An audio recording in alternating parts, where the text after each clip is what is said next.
the problem section. So,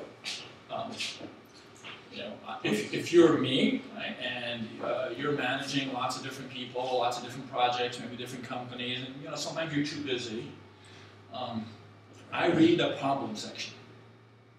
Right? I feel that the best use of my time for my staff is helping them resolve problems. If they have an obstacle that's preventing them from succeeding, and I can help them, that's the best thing I can do. You sound like a board member, right? And I think now the second best thing I can do is by reading their progress and their plans and their metrics, identify problems they don't realize they're about to have.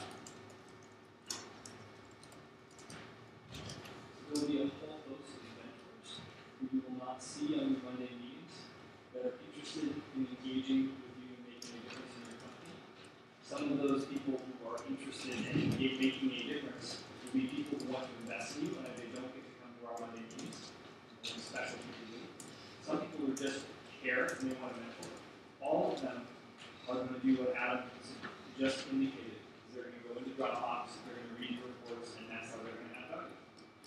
And if they don't have time, they'll probably read the problem section.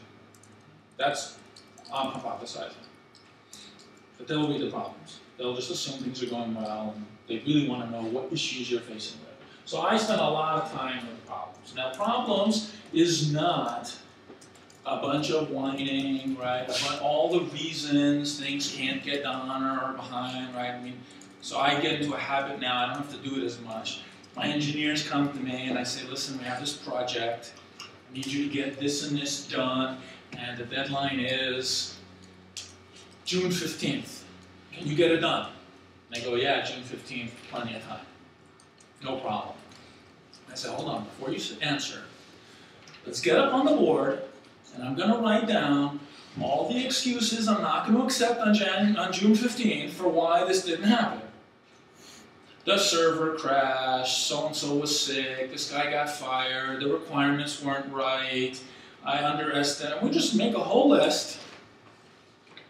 Now, are you still comfortable you can get this done by June 15th? So problems is not all the reasons in the world you're going to miss June 15th. I know I said we're going to have 3 customers, so let me just tell you, you know, the customer's approval cycle is way longer than I expected it to be, and so it's just taking longer. That is not something anyone can really do anything about. To me, when I talk about the problem section, I want it quantified. I want to know the impact of what this is. I want to know who can do something to fix it, and what exactly they need to do.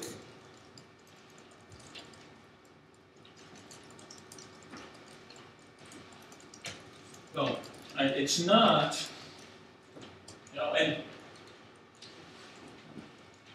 you know, I say this, there's lots of reasons your company, just one second. Oh, sorry. There's lots of reasons your company might not make it. Right? From money, competitors, market opportunities. One of the reasons should not be, I was afraid to offend my coworker by calling him out for being late on something. That should not be a reason that you fail.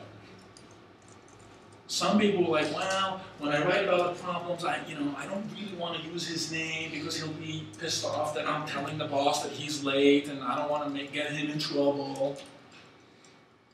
This is not about all having fun and friends. I mean, we'd all like to have fun and have friends. This is about building a successful company.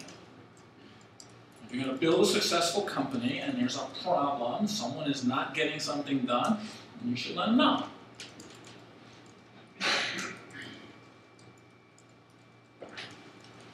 Sorry. The slide before, there was a point at the bottom that I thought was really interesting, and I wanted to ask you about, which is try not, I think you mean try not to blindside people when you listen to the Yes, problem. thank you.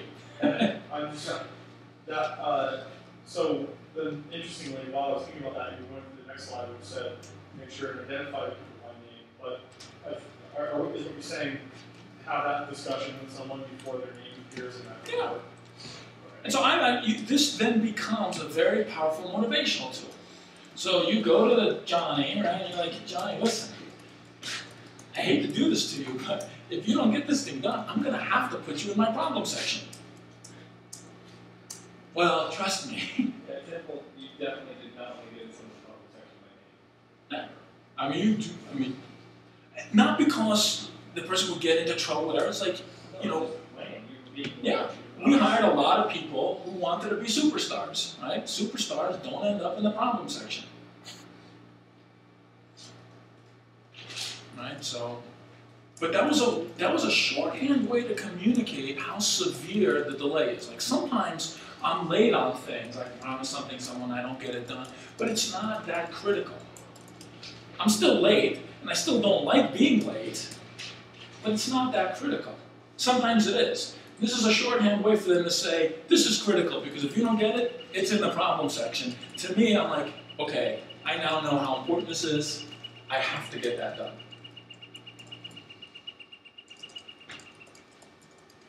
So thanks for catching that. So here's some examples.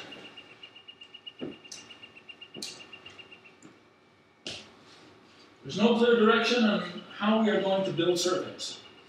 That was the problem. Now, it's hard to argue that that isn't a problem.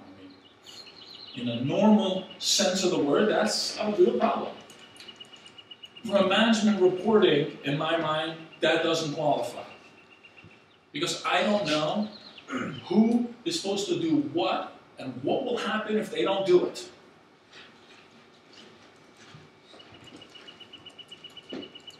Right, here's some other examples. Right? On Friday morning, I was asked to create an encounter to display lab results and have it done in time for the release. Our release cutoff day was Thursday. They didn't get asked till Friday. So, I mean, again, in a normal sense, that's kind of a problem. But I don't know who asked them. I don't know what the implications are if they get it done or if they don't get it done. There's nothing I can do. I told you, one of the things I want to do more than anything is resolve the problems my teams have. I want to do that more than anything, and I read this and I can't do anything. There's nothing I can do. Right? We do not have an approved design for surveys. I expected to receive the design from John, but I didn't. And if I don't get it by Tuesday, we are not going to get this into the November release. So I know who needs to do what. John. What does he need to do? He needs to approve the design. If he doesn't approve the design, I know what's going to happen. This feature is not going to get done.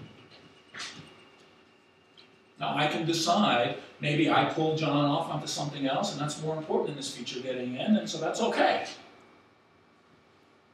But I can make that determination because I have enough information. Or I can call John up and give him one of my friendly chats.